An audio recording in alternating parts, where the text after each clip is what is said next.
So Rono completes a most rewarding 48 hours. First, the second fastest time in history in Koblenz, West Germany on Wednesday night at 5,000 meters. And now, having recovered with surprising speed, he clocks the second fastest 10,000 in the world this year.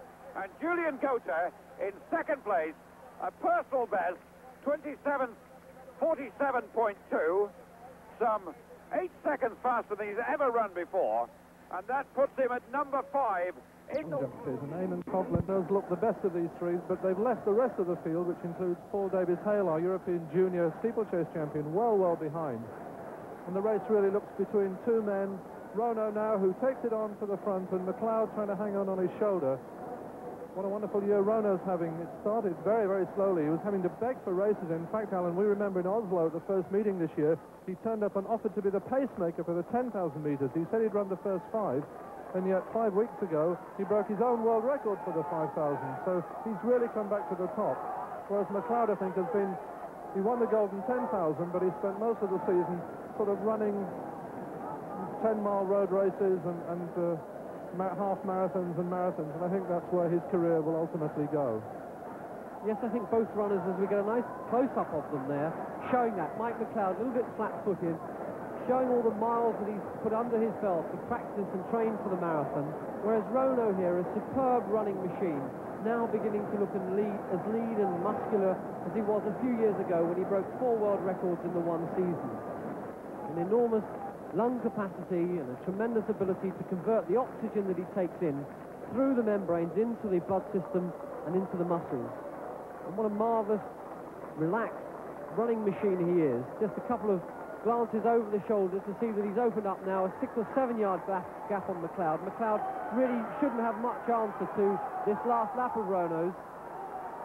We've seen him also back to some of his old tactics this year, of sprinting down the back straight, then easing around the bend, sprinting down the home straight again, jogging it a little bit round the next bend, so really putting the pressure on the other athletes. But he's picked it up now on this last lap, grits his teeth a little bit, quick look over his shoulder, but still very relaxed, everything travelling in the right direction, working hard with his arms, well within his own capabilities.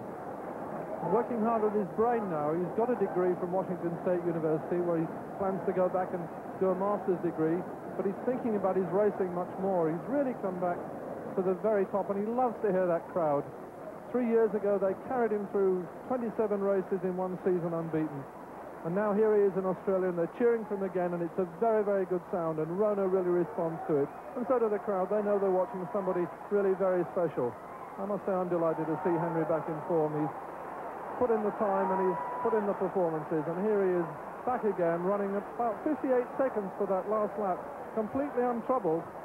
The trouble is he's running so well that he almost is desperate to have more races while he's got the running in his legs. Anyway, he wins this one, 13 minutes, 35 points. And the world record holder, Henry Rono of Kenya, on a near world record pace.